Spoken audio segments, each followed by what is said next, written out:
Student, welcome to ATA 24/7 WBCS topper.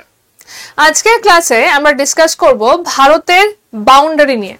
ভারতের যে border রয়েছে সেটা ল্যান্ড এবং মেরিটাইম, মানে সমুদ্রপথে এবং ভারতের যে ভূপৃষ্ঠে রয়েছে সেই সমস্ত জায়গাতে ভারতের যে বাউন্ডারি রয়েছে এবং তাতে যে ডিসপিউট রয়েছে। আজকের এই একটা ক্লাস দেখলে তোমাদের সমস্ত জিনিসগুলো একদম ডাউট কেটে যাবে, সেটাকে আমি গ্যারান্টি নিতে পারি। যারা যারা ক্লাসে আছো অবশ্যই ভাবে লিঙ্কটাকে একটু শেয়ার করে দাও। আজকের এই সেশনটা একটু অন্যরকম, তোমাদের যাতে ছবির মাধ্যমে সমস্ত কিছুটা মনে করে দিতে পারি, সমস্ত কিছুটা পড়িয়ে দিতে পারি, সেই রকম করে আজকের এই সেশনটাকে আমি সাজিয়েছি। যারা যারা ক্লাসে আছো অবশ্যই ভাবে লিঙ্কটাকে একটু শেয়ার করে দেবে, যাতে অনেকে মিলে এই সেশনটা তোমরা দেখতে পাও।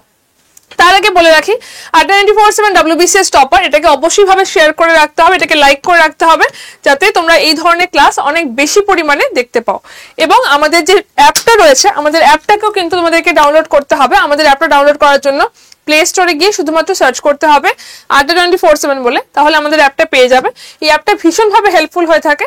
যদি প্লে স্টোরে না পাও, আমার যে ক্লাস চলছে তার ডেসক্রিপশন বক্সে চলে যাও, সেখানে সৌমা গাঙ্গুলি নাম লেখাটা লিঙ্ক রয়েছে, সেটাতে ক্লিক করে সেখান থেকে install state exam West Bengal state এক্সামে সিলেক্ট করে তোমার নাম, ফোন নাম্বার, মেল আইডি দিয়ে লগ ইন করতে হবে আমাদের অ্যাপে। তো স্টার্ট করা যাক আজকের ক্লাস। আজকে যেটা নিয়ে আমরা কথা বলবো সেটা হচ্ছে ভারতের যে ল্যান্ড এবং মেরিটাইম বাউন্ডারি রয়েছে সেটা। আমাদের বাউন্ডারি কতগুলো রয়েছে সেটা যদি আমি তোমাদেরকে নর্মালি জিজ্ঞেস করি, এই ক্লাসে এই চ্যানেলে আমি অনেকবার ক্লাসটা করিয়েছি, সেখানে যদি আমি জিজ্ঞেস করি তোমরা আমাকে বলবে যে ম্যাম 9টা। যদি ল্যান্ড এবং মেরিটাইম সমস্তটাকে ধরে বলি তোমরা বলবে 9টা, কিন্তু এক্স্যাক্টলি দেখলে ভারত কিন্তু টোটাল 11টা দেশের সাথে এই বাউন্ডারি শেয়ার করে। ভারত টোটাল 11টা দেশের সাথে এরকম বাউন্ডারি শেয়ার করে। কি ব্যাপারটা হচ্ছে, কিরকম হচ্ছে, কেন হচ্ছে, সমস্তটাই বলবো আজকের এই ক্লাসে। ফার্স্ট অফ অল, ইন্ডিয়ার কথা যদি বলা হয়, ইন্ডিয়ার ল্যান্ডের দিক থেকে টোটাল 15,106, যেটাকে আমরা অ্যাপ্রক্সিমেটলি 15,200 বলে থাকি, 15,200 কিলোমিটার বাউন্ডারি রয়েছে ল্যান্ডে। এবং যদি সমুদ্রের পথে বা জলপথের কথা বলা হয়, সেই জলপথে টোটাল 17516.6 কিলোমিটার জলপথে মেনল্যান্ড এবং আইল্যান্ড নিয়ে টোটাল হয়ে যাচ্ছে 7516.6 কিলোমিটার বাউন্ডারি, যেটা শেয়ার করছে, যেটা ইকোনমিক্স এবং জিওপলিটিক্যাল যা যা প্রবলেম, যা যা সলিউশন, সমস্ত কিছু এইটার মধ্যেই আমাদের হয়ে থাকে। এবার আসছি যে কিসের কোন কোন দেশের সাথে কতটা বাউন্ডারি রয়েছে, কোন কোন দেশের সাথে সেই বাউন্ডারিতে কি কি ডিসপিউট রয়েছে। তো ফার্স্টে আমরা যেটা বলবো সেটা হচ্ছে ভারতের সাথে যে ভারতের সাথে যে বাউন্ডারি গুলো রয়েছে যে দেশের সাথে, যে আমরা জানি যে টোটাল 11টা নেশনের সাথে বাউন্ডারি শেয়ার করে এবং তাতে কিছু কমপ্লেক্স হিস্ট্রি, কিছু জিওগ্রাফিক্যাল ব্যাকগ্রাউন্ড, কিছু ডিসপিউট রয়েছে, সেগুলো কি কি এবং সেগুলো কি কিভাবে কাজ করছে। সব থেকে প্রথমে কথা বলি, সেটা হচ্ছে আমাদের প্রতিবেশী দেশ পাকিস্তানের কথা। পাকিস্তানের সাথে total 3323 kilometre long international boundary share করে থাকে। এবং তার মধ্যে এই যে ফিগারটা রয়েছে, এই ফিগারটা কিন্তু ইন্ডিয়ান মিনিস্ট্রি বা ইন্ডিয়ান ম্যাপে এটা দেখানো হচ্ছে। এর মধ্যে এই যে জায়গাগুলো যেটা পিওক এর মধ্যে রয়েছে সেই জায়গাটা ইনক্লুড করেই এটা বলা হচ্ছে। দেখো, আমাদের জায়গা যদি অন্য কেউ অকুপাই করে তাহলে তো সেটাকে অকুপাই বলা হয় না।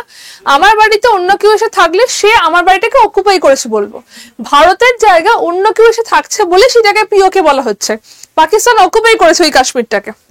ব্যাপারটা কি হচ্ছে জিনিসটা একটু ক্লিয়ার করে দিই। দেখো, এই যে লাইনটা দেখছো, এই লাইনটাতে না অনেক রকম কনফিউশন আছে যে এই লাইনটাকে এক্স্যাক্টলি কি বলা হয়, র্যাটক্লিফ নাকি এটাকে লাইন অফ কন্ট্রোল, কি বলা হচ্ছে সেটাকে নিয়ে কনফিউশন আছে। এবং এই যে ইন্দো পাক বর্ডার রয়েছে, ইন্দো পাক বর্ডারটাকেও এটাকে র্যাটক্লিফ লাইন বলা হবে নাকি লাইন অফ কন্ট্রোল বলা হবে নাকি ইন্টারন্যাশনাল বর্ডার বলা হবে, সেটা নিয়ে অনেক কনফিউশন রয়েছে। এক্স্যাক্টলি কি হয়েছে, যখন একদম আমাদের পার্টিশনের সময় স্যার র্যাটক্লিফ এই পার্টিশনটা করেছিলেন, তখন কাশ্মীর একটা হিন্দু রাজ্য ছিল এবং কাশ্মীর তখন কিন্তু এটার মধ্যে ইনক্লুড হয়নি। তাই র্যাটক্লিফ লাইন বা ইন্টারন্যাশনাল লাইন যেটা হয়েছিল সেটা এত পর্যন্তই হয়েছিল, এটা সেপারেট ছিল, সেটা সেই সময় হয়নি। কিন্তু এটার কিছু কিছু পার্ট ভারতের মধ্যে ইনক্লুড হয়েছিল, পুরো কাশ্মীর কিন্তু সেপারেট ছিল। এই জন্যই এখান থেকে ডিসপিউটটা শুরু হয়েছিল। এর পরবর্তী সময় মহারাজা হরি সিং 1947 26 অক্টোবর যখন যখন ভারতের সঙ্গে ইনস্ট্রুমেন্ট অফ অ্যাক্সেশনটা সাইন করেছিলেন তখন তিনি ভারতের পার্ট হয়েছিলেন এবং তারপর থেকে এইটা নিয়ে ডিসপিউটটা শুরু হয়। এর পরবর্তীকালে পিওকে নিয়ে কি কি হয়েছে তোমাদেরকে আগের একটা সেশনে বলেছিলাম। তো 1947-এ যখন পুরো কাশ্মীরকে মহারাজা হরি সিং ভারতের পার্ট হিসেবে ডিক্লেয়ার করে দেন তখন ওই লাইনটা পুরোটা হওয়ার কথা ছিল, কিন্তু পাকিস্তান এরকম করলো না।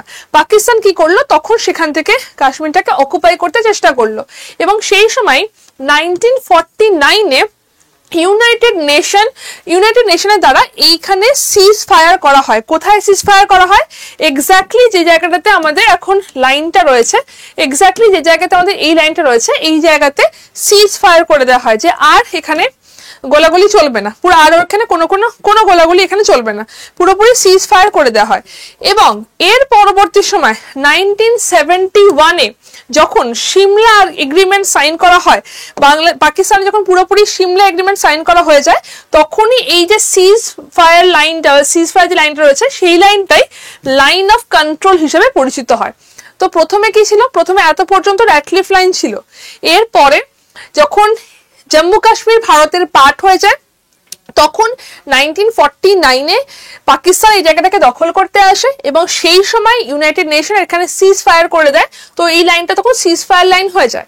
এর পরবর্তী সময় 1971-এ যখন সিমলা এগ্রিমেন্ট হয় তখন এই লাইনটা চেঞ্জ হয়ে লাইন অফ কন্ট্রোল হিসেবে পরিচিতি লাভ করে।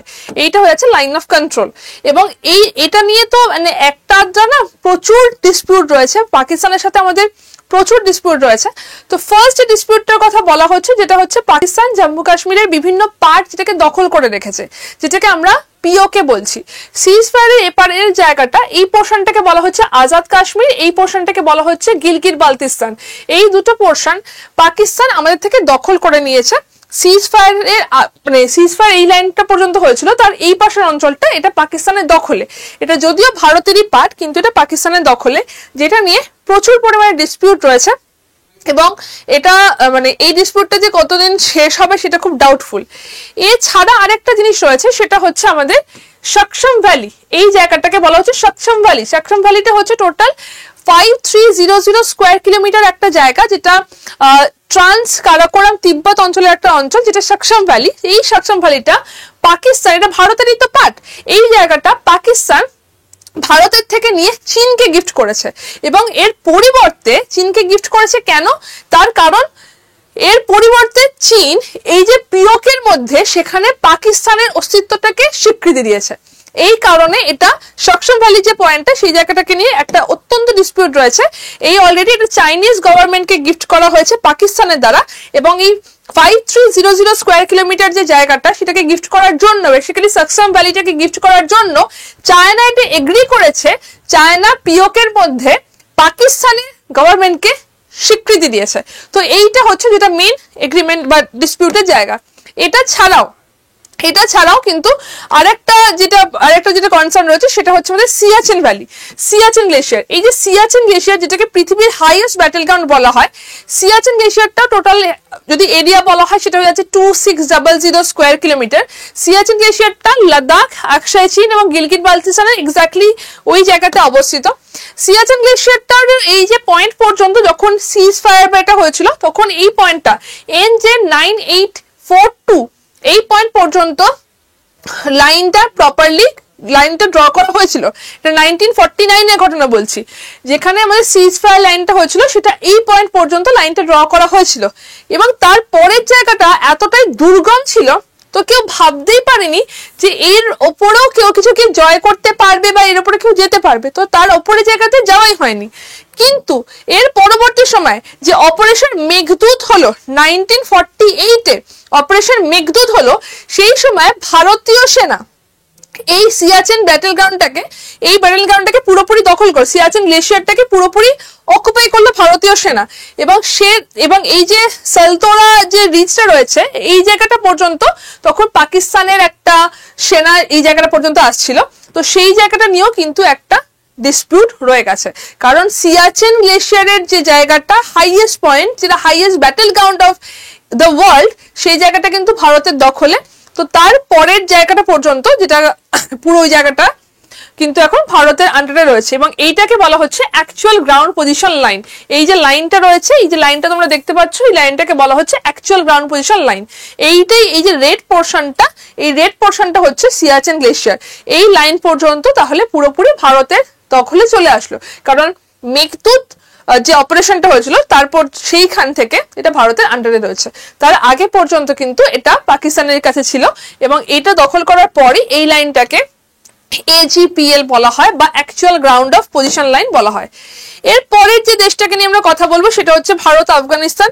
অনেকের মধ্যে এটা একটা ডাউট থাকে যে ভারতের সাথে আফগানিস্তান কি কোনো বাউন্ডারি মানে একটু শেয়ার করে, কারণ এতদিন এ তো পিওকের মধ্যে রয়েছে। পিওকের মধ্যে থাকলে কি হয়েছে, পিওকে তো ভারতেরই পার্ট, আমার বাড়ির পার্টে অন্য কেউ অকুপাই করেছে, বাড়িটা তো আমার।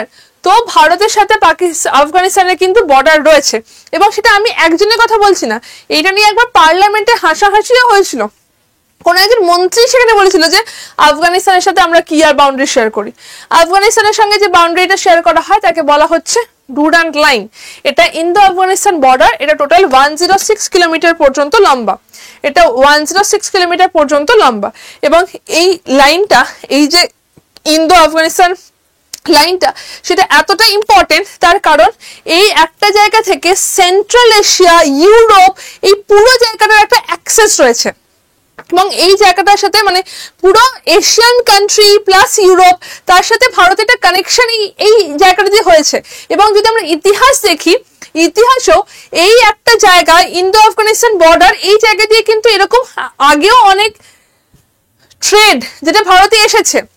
তো এটা প্রপার একটা ট্রেডিং রুট ছিল যেটা কিন্তু এখন পিওকের আন্ডারে, এবং বর্তমানে যেহেতু এটা পিওকের আন্ডারে তাই এখানে অনেক উল্টোপাল্টা জিনিসপত্র যেগুলো সেন্ট্রাল এশিয়া থেকে এগুলোর মাধ্যমে কিন্তু হচ্ছে। অনেক এরকম বর্ডার রয়েছে যেখান থেকে ভারতে অনেক টেররিজমের সূত্রপাত হয়েছে, সেগুলো আমি তোমাদেরকে জানাবো। তার মধ্যে এটাও একটা সেই রকমই, কারণ এইটা পুরোপুরি পিওকের মধ্যে রয়েছে এবং এখানে এরকম টেররিজম, স্মাগলিং, ক্রাইম এই জায়গাটার মাধ্যমে কিন্তু এখন অনেক বেশি বাড়ছে। এরপরে আসি ইন্ডিয়া চায়না। ভারতের সাথে সব থেকে বেশি বাউন্ডারি শেয়ার করে বাংলাদেশ, তারপরের নাম্বারই আসছে ইন্ডিয়া চায়না। এবার ইন্ডিয়া চায়নার মধ্যে যে বর্ডারটা রয়েছে সেটা একদম মানে কনফিউজিং লাগতে পারে, তার কারণ এটা একটা বর্ডার বা একটা নাম আছে এরকম নয়। ইন্ডিয়া চায়না বর্ডারকে যদি বলা হয়, এটা টোটাল 3488 কিলোমিটার লং, এটা second longest border of India এবং এটা লাদাখ, হিমাচল প্রদেশ, উত্তরাখণ্ড, সিকিম, অরুণাচল প্রদেশ পর্যন্ত এই বর্ডারটা রয়েছে, যেটাকে ইন্ডিয়া চায়না সবসময় একটা আনসেটেলড অবস্থায় ছিল। ব্রিটিশ রুলে এটা সবসময় একটা আনসেটেলড অবস্থায় ছিল, তার কারণ 1947 এর আগে পর্যন্ত যখন ব্রিটিশ রুল ছিল তখন এটা যে একটা প্রপার বাউন্ডারি হিসাবে হবে সেটা কেউই খুব একটা বেশি কনসিডার করেনি। মানে মনে হয়েছিল ঠিক আছে, ওকে থাক, কিন্তু এর পরবর্তী সময় বলা হলো যে এরকম একটা ওপেন বাউন্ডারি বা এরকম থাকা যাবে না, এটাকে প্রপার বাউন্ডারি দিতে হবে, না হলে কিন্তু এটাতে পরে সমস্যা হবে। কখন জিনিসটা লক্ষ্য করা হলো যেটা সমস্যা হবে, যখন 1962-তে অক্ষয় চীন চায়না দখল করতে এলো। 1962-তে যখন ভারতের লাদাখের অক্ষয় চীন চায়না দখল করতে এলো এবং সেই সময় উইলিয়াম জনসন এই একটা লাইন ড্র করলেন, যেটা এটা বলা হলো যে এটা ভারতের পার্ট। এটা হয়ে গেল আগদা জনসন লাইন। এই লাইনটা এনারা দুজনে ড্র করেছিলেন, যেটা কিন্তু চায়না মানে না। 1962 পর চায়না এই লাইনটাকে মানে না, চায়না এই লাইনটাকে না কনসিডার করে এর পরবর্তী সময় এই লাইনটা ড্র করা হলো। এই লাইনটা ড্র করা হলো ম্যাকডোনাল্ড লাইন হিসাবে, ঠিক আছে। এই লাইনটা ড্র করা হলো, এই লাইনটা প্রপোজ করা হয়েছিল যেখানে British Indian government China for Aksai Chin area, ঠিক আছে, এই লাইনটা প্রপোজ করা হয়েছিল যে এই লাইনটা was propose by British Indian government to China for Aksai Chin. মানে এটা ব্রিটিশরা অফার করেছিল 1899-এ যে এই লাইনটা পর্যন্ত ইন্ডিয়া থাকবে, বাকি এইটা তোমরা চায়নারা নিয়ে নাও। কিন্তু চায়না এটাকেও মানেনি, চায়না কি করলো, চায়না 1962-তে এত পর্যন্ত দখল করে এই জায়গাটাকে পুরোটা নিজের আন্ডারে বা অক্ষয় চীন করে নিল। বুঝতে পারলে জিনিসটা? আমি আরেকবার তোমাদেরকে ক্লিয়ার করে দিচ্ছি যদি তোমাদের কনফিউশন থাকে। প্রথমত ইন্ডিয়া এবং চায়নার মধ্যে কোনো বাউন্ডারি ছিলই না। একদম প্রথম যেটা হয়েছিল সেটা হয়েছিল 1899-এ যেখানে এই লাইনটাকে প্রপোজ করা হয়েছিল। ভালো করে দেখো, প্রথমে এই লাইনটাকে প্রপোজ করা হয়েছিল, বলা হয়েছিল যে এই পোর্শনটা ইন্ডিয়া থাকছে, চায়না তুমি এইটা নিয়ে নাও, ঠিক আছে, এটাকে বলা হচ্ছে ম্যাকডোনাল্ড লাইন। চায়না বললো না, নেব না, এখানে ওপেন থাক, ঠিক আছে, ওপেন থাকলো।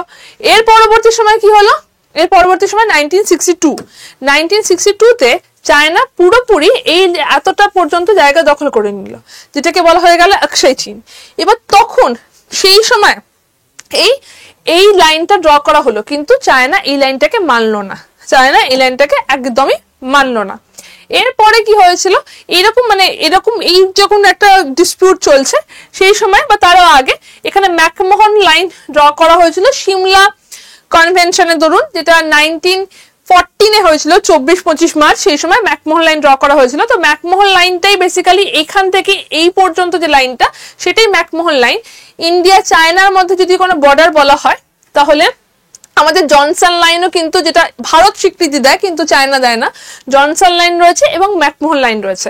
এছাড়া যেটা অ্যাকচুয়ালি এখন হয় লাইন অফ অ্যাকচুয়াল কন্ট্রোল বলে যেটা হয়, সেটা হয়ে যাচ্ছে লাইন অফ অ্যাকচুয়াল কন্ট্রোল, এই পোর্শনটা অক্ষয় চীন বলে চায়না নিয়ে নেয়, ঠিক আছে। যাই হোক, ম্যাকমোহন লাইনটাতে কোন কোন দেশ রয়েছে যদি বলা হয়, কোন কোন ভারতের এই রয়েছে যদি বলা হয়, তার মধ্যে আমাদের আসছে কি অরুণাচল প্রদেশ, মেইনলি আমাদের এখানে অরুণাচল প্রদেশ এবং সিকিম, অরুণাচল প্রদেশ, সিকিম এবং লাদাখ, এরা বর্ডারটা শেয়ার করছে। এরপরে আসছে নেপাল। নেপালের সাথে ভারতবর্ষের বর্ডার একদম ওপেন বর্ডার, এতে কোনো ডিসপিউট অ্যাজ সাচ নেই, আছে দুটো ছোট ছোট বলবো।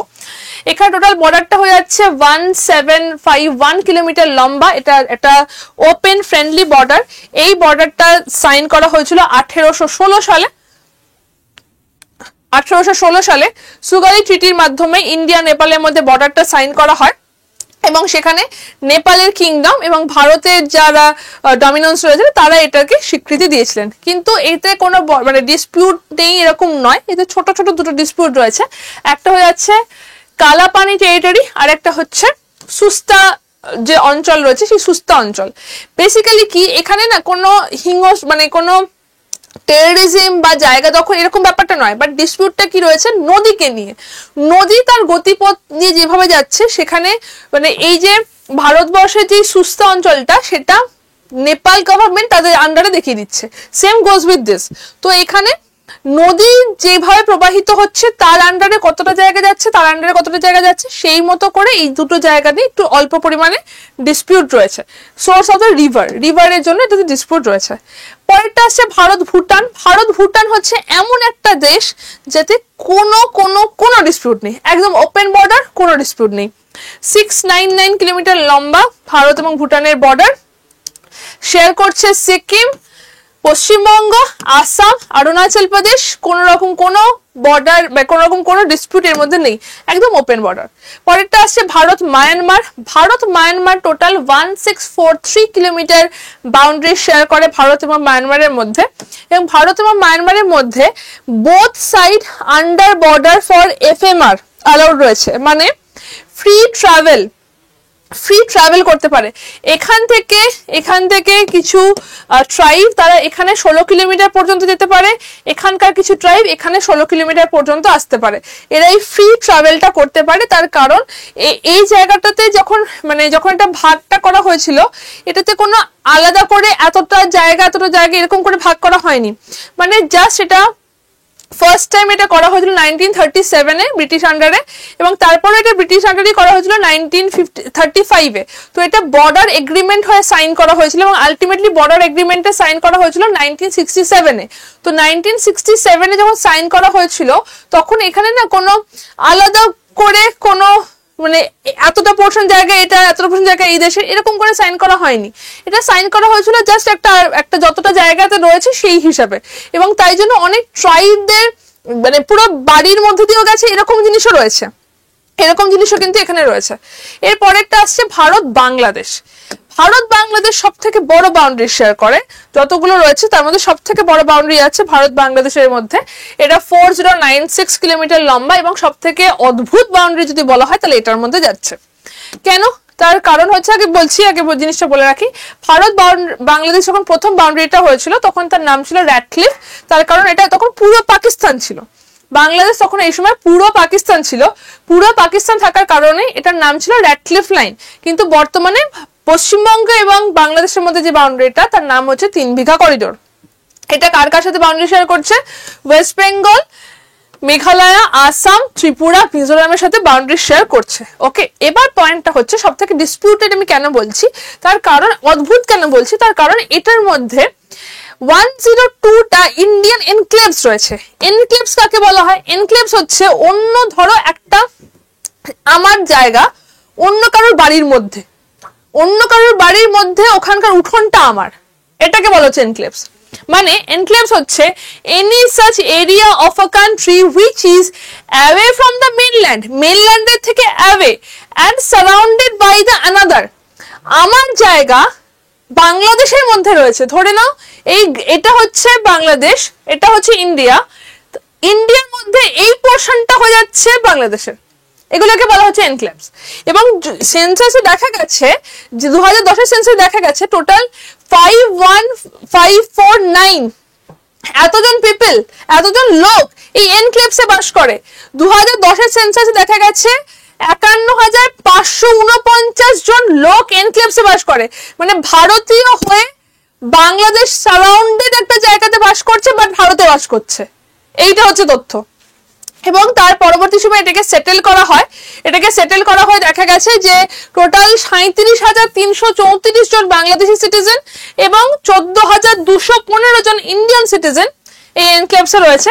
এবং এর পরবর্তী সময়ে 7ই মে 2015-তে এটা পুরোপুরি সেটেল হয়, 11th অ্যামেন্ডমেন্ট অ্যাক্টের আন্ডারে এটা সেটেল হয় এবং তারা পুরোপুরি তাদের নিজেদের দেশে, প্রপার নিজেদের দেশ যেখানে, সেখানে ফিরে যায়, যেখানে 51টা মানে ইন্ডিয়া গট মানে 51টা এনক্লেভস ইন্ডিয়া পেয়ে যায় এবং 111টা এনক্লেভস বাংলাদেশ এখানে পেয়ে যায়।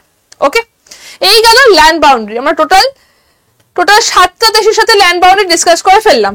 এরপরে আসছে মেরিটাইম বাউন্ডারি, যেগুলো কি বলা হচ্ছে, যেটা দুটো দেশের মধ্যে যে ওয়াটার বাউন্ডারি তাকে বলা হচ্ছে। মেরিটাইম বাউন্ডারিতে কি পয়েন্টটা হয় সেটা হচ্ছে যে ধরো এখানকার যা রিসোর্স সেটা কে ইউজ করবে, ওখানকার রিসোর্স কতটা জল পর্যন্ত আমি ইউজ করতে পারবো, কতটা জল পর্যন্ত সে ইউজ করতে পারবে, এইটা নিয়ে একটা ডিসপিউট থাকে। এবং তাই জন্য UNCLOS মানে ইউনাইটেড নেশন কনভেনশনের যে ল সেটাকে মেনে চলতে হয়, না হলে কিন্তু এটাতে ঠিকঠাক হয় না। তো প্রথম মেরিটাইম বাউন্ডারি শেয়ার করছে বাংলাদেশের সাথে ল্যান্ড বাউন্ডারিও রয়েছে এবং মেরিটাইম বাউন্ডারিও রয়েছে। এটা নিয়ে কিন্তু ডিসপিউট ছিল এবং আছে, এবং সেটাকে সলভও অনেকটা হয়ে গেছে। তার কারণ হচ্ছে ফার্স্ট যেটা ডিসপিউটটা ছিল সেটা হচ্ছে 1970-র পরে একটা আইল্যান্ড এখানে গড়ে উঠেছিল, সেটা হচ্ছে নিউমোর আইল্যান্ড। 1970-র পরে তোমাদের WBCS এ প্রশ্ন আসে যে নিউমোর আইল্যান্ড কোথায় অবস্থিত। 1970 সাইক্লোনে একটা আইল্যান্ড ইমার্জ করে আসে, এটাকে নিউমোর আইল্যান্ড বলা হয়। এবং তার পরবর্তী সময় এটা নিয়ে ডিসপিউট হয়েছিল যে এই আইল্যান্ডটা কার আন্ডারে থাকবে, এটা কি ভারতের আন্ডারে থাকবে নাকি এটা বাংলাদেশের আন্ডারে থাকবে। কিন্তু এটা পুরোপুরি বাংলাদেশই পেয়ে যায় এবং তারপরে 2010 সালে এটা আবার সাবমার্জ হয়ে যায়, এটা আবার ডুবেও যায়। ঠিক আছে, আচ্ছা, এরপরেরটা আসছে ইন্ডিয়ার সাথে শ্রীলঙ্কা অলরেডি একটা ওয়াটার বাউন্ডারি শেয়ার করে।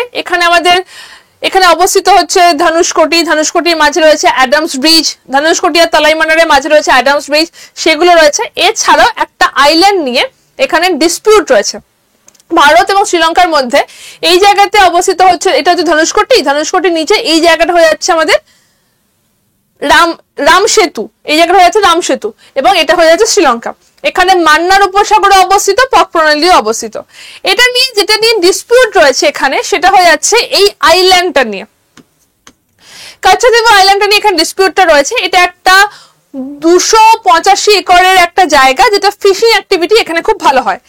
তো একদম ফার্স্টে যদি বলা হয় 1974-এ ইন্দিরা গান্ধী, সেই সময়কার আমাদের প্রধানমন্ত্রী ইন্দিরা গান্ধী এই আইল্যান্ডটাকে শ্রীলঙ্কাকে দিয়ে দেয়, কিন্তু সেই সময় ফিশিং অ্যাক্টিভিটি কিরকম কি হবে সেটা নিয়ে কোনো উল্লেখ থাকে না। তাই জন্য এর পরবর্তী সময় এটাকে নিয়ে আবার সমস্যার সৃষ্টি হয় এবং In 1976 India and Sri Lanka signed an agreement on fishing right. 1976 একটা ফিশিং রাইট কোথায় কি হবে সেটা নিয়ে একটা এগ্রিমেন্ট সাইন হয়। তারও পরবর্তী সময় 1991 এই এগ্রিমেন্টকে নাকচ করে দেওয়া হয়, এই এগ্রিমেন্টকে নাকচ করে দেওয়া হয় এবং বলা হয় যে এই যে আইল্যান্ডটা রয়েছে, এই আইল্যান্ডটা কমপ্লিট রাইট তো শ্রীলঙ্কার, তাহলে ফিশিং রাইটটা আলাদা করে ইন্ডিয়া কেন পাবে? তো এই আইল্যান্ডটার পুরো রাইটটাই যখন শ্রীলঙ্কা থাকবে তাহলে শ্রীলঙ্কাই থাকবে। এবং সেই সময় এইরকমও একটা দেওয়া হয়, সেই সময় এরকমও একটা ভার্ডিক্ট দেওয়া হয় যে এই জায়গাতে যদি কোনো ইন্ডিয়ানকে দেখতে পাওয়া যায় তাহলে কিন্তু তাকে গুলি করে দেওয়া হবে। ঠিক আছে, এইটা নিয়ে সেন্ট্রাল গভর্নমেন্ট এবং মাদ্রাস হাইকোর্টের মধ্যে মানে এটা নিয়ে একটা কেসও ফাইল হয় এবং সেক্ষেত্রে পুরোটাই কিন্তু শ্রীলঙ্কার পক্ষে যায়।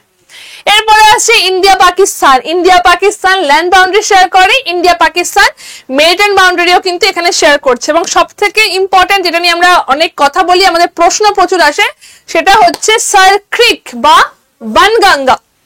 সার ক্রিক বা বানগঙ্গা টোটাল লেন্থ হচ্ছে 96 কিলোমিটার। এটা হচ্ছে সার ক্রিক। এটা তোমাদের একটা প্রশ্ন আসে যে ভারতের পশ্চিমতম বিন্দু কি? সার ক্রিকও বলতে পারো, আবার এখান থেকে গুয়ারমাটাও বলতে পারো, দুটোই বলতে পারো, দুটোই রাইট আনসার। তো এই সার ক্রিক যেটা অরিজিনাল নাম হচ্ছে বানগঙ্গা, এটা নিয়ে ডিসপিউট রয়েছে। কিন্তু এটা নিয়ে ডিসপিউটটা থাকলেও এটা নিয়ে যখন মানে কেস হয়, সেই কেসের আন্ডারে ইন্টারন্যাশনাল ট্রিবিউনালের আন্ডারে যখন এটাতে কেস হয় তখন এটার 90% এরিয়া ভারতকে দিয়ে দেওয়া হয় এবং 10% পাকিস্তান পায়। কিন্তু পয়েন্টটা হচ্ছে এটা না একদম স্টিল থাকে না, এটা মুভ করে, এটা রাইট লেফট মুভ করে এবং তাই জন্যই এটা ডিসপিউটটা আসে। এবং এটাতে যেটা পয়েন্টটা যে তোমাদেরকে বললাম না যে এইরকম জায়গাগুলো থেকেই অনেক টেরোরিজম বা অনেক মানে ইল্লিগাল কাজ কারবার গুলো হয়। এই যে মুম্বাই ব্লাস্ট যেটা হয়েছিল, কাশব যা যেখান থেকে এসেছিল তারা সার ক্রিক থেকে এসেছিল এবং এটা ডকুমেন্টেড, এটা পুরোপুরি হবে ডকুমেন্টেড। তো এটা গেল পাকিস্তান। এরপরে আসছে ভারত যে 4 জনের সাথে মেরিটাইম বাউন্ডারি শেয়ার করে, তার মধ্যে আসছে মায়ানমার, ইন্দোনেশিয়া, থাইল্যান্ড এবং মালদ্বীপস। এইগুলো প্রত্যেকটা তোমাদের WBCS প্রশ্নের আন্ডারে আসছে, মায়ানমার, থাইল্যান্ড, মালদ্বীপস এবং ইন্দোনেশিয়া। চলো দেখে নাও। ফার্স্টে আসছে তোমাদের WBCS এর প্রশ্ন, কোকো আইল্যান্ড কোথায় অবস্থিত? কোকো স্ট্রেট কোথায় অবস্থিত? ল্যান্ডফল আইল্যান্ড এবং মায়ানমারের মাঝে অবস্থিত হচ্ছে কোকো স্ট্রেট। তো সেটাই এখানে বলা হচ্ছে। আন্দামানের একদম নর্দার্ন মোস্ট আইল্যান্ড হচ্ছে ল্যান্ডফল আইল্যান্ড, সেইটা। এবং এখানে যাচ্ছে আমাদের, এই জায়গাতে যাচ্ছে আমাদের মায়ানমারেরই একটা পয়েন্ট হচ্ছে কোকো আইল্যান্ড, তার মধ্যে এখানে অবস্থিত কোকো স্ট্রেট। তো ভারত কিন্তু পয়েন্টটা দেখো, এইটা যাচ্ছে ল্যান্ডফল আইল্যান্ড, এইটা যাচ্ছে কোকো আইল্যান্ড, এই দুটোর মধ্যে মেরিটাইম বাউন্ডারি ভারত শেয়ার করছে। তো এটা হয়ে গেল কার সাথে? এটা হয়ে গেল ভারত মায়ানমারের সাথে যে মেরিটাইম বাউন্ডারি শেয়ার করছে। এর পরবর্তী সেম জিনিস ইন্দোনেশিয়ার ক্ষেত্রে। ইন্দোনেশিয়ার ভারতবর্ষের সব থেকে দক্ষিণতম বিন্দু হচ্ছে ইন্দিরা পয়েন্ট, সেটার সাথে ইন্দোনেশিয়ার রন্ডো আইল্যান্ডের সাথেও কিন্তু ভারত একটা মেরিটাইম বাউন্ডারি শেয়ার করছে এবং দুটোর মধ্যে ডিস্টেন্স হচ্ছে মাত্র 163 কিলোমিটার। এটা যাচ্ছে সুমাত্রা বা ইন্দোনেশিয়া, তো ডিস্টেন্স হচ্ছে মাত্র 163 কিলোমিটার। এরপরে আসছে থাইল্যান্ড হয়ে যাচ্ছে এই যে নীল পোর্শনটা, এবং এটা দেখতে পাচ্ছ এটা যাচ্ছে আমাদের আন্দামান নিকোবর আইল্যান্ড। তো আন্দামান নিকোবর আইল্যান্ড এবং থাইল্যান্ডের সাথেও কিন্তু ভারত একটা মেরিটাইম বাউন্ডারি বা একটা সমুদ্র পথে যে সীমানা সেটা শেয়ার করে থাকে। লাস্টে যাচ্ছে মালদ্বীপস ভারতের বাউন্ডারির মধ্যেই পড়ছে, মানে প্রতিবেশী দেশের মধ্যেই পড়ছে।